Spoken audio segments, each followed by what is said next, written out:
This is Yerevan's Special School No. 8 for children with speech disorders. The campus is attended by 120 students who need specialized instruction and care. It also functions as a boarding school for kids from economically vulnerable families and those who come from various regions of Armenia. In addition to teachers, the school staff includes specialists who work closely with the students. These specialists, too, have determined that the children need extracurricular activities which would foster individuality and help build self-confidence. The kids are very busy now. They're sewing. And if we approach their work from a psychological viewpoint as well, for a larger perspective on their education, we see that what they're engaged in has a useful purpose. Extracurricular activities help develop certain parts of the kids' brains. This is extremely important and helps them overcome their speech impediments. Thus, children who have difficulty speaking can pick up a knife or a pair of scissors in the workshop and say, "I'm cutting," "I'm threading," or "I'm sewing."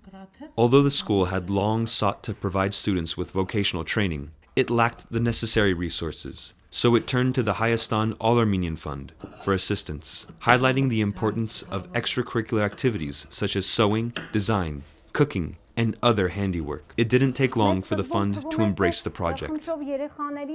Not too long ago, conventional wisdom held that kids with development disorders should be kept away from things like needles or knives. But experience shows that when we help children develop certain skills, when, in my class for instance, I teach them how to hold a knife and cut a tomato, they totally get into it.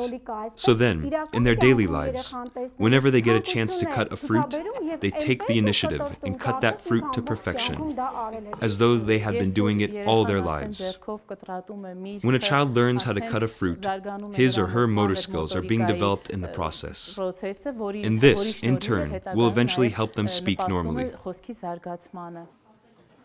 For many students, what they learn here might well lead to employment in the future. The latest sewing machines, kitchen equipment, and other tools have become such integral parts of the school's routine that many children have already decided to use their skills for starting careers once they graduate.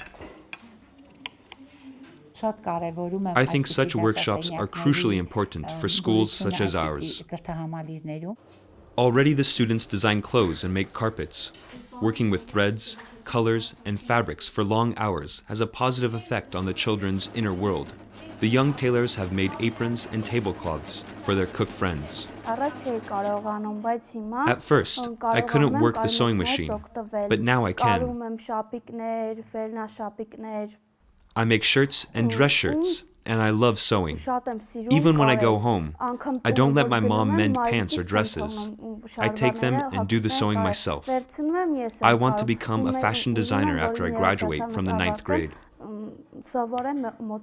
In the kitchen, the children learn to cook various dishes and make salads, and are trained to present and serve food in the proper manner. Although the kids have found all this a bit daunting at first, they have gone on to learn fast enough. Now they confidently operate the oven and, most importantly, pay utmost attention to cleanliness and a graceful workflow. For a school such as ours, these classrooms are not only places of instruction, but workshops for acquiring life skills. It's here that our students learn key skills which in the future they will use to run their own homes or build careers. Vartuhi Khaboyan, the school's principal, says that even though these classrooms, which were established with the support of the Hayastan All-Armenian Fund, are relatively new, they have already yielded tangible results. Today, several of our graduates work in restaurants and garment factories. The Hayastan All-Armenian Fund has established the school's culinary classroom with a donation from its Argentinian affiliate, and the sewing and design workshop with the financial support of HSBC Bank Armenia.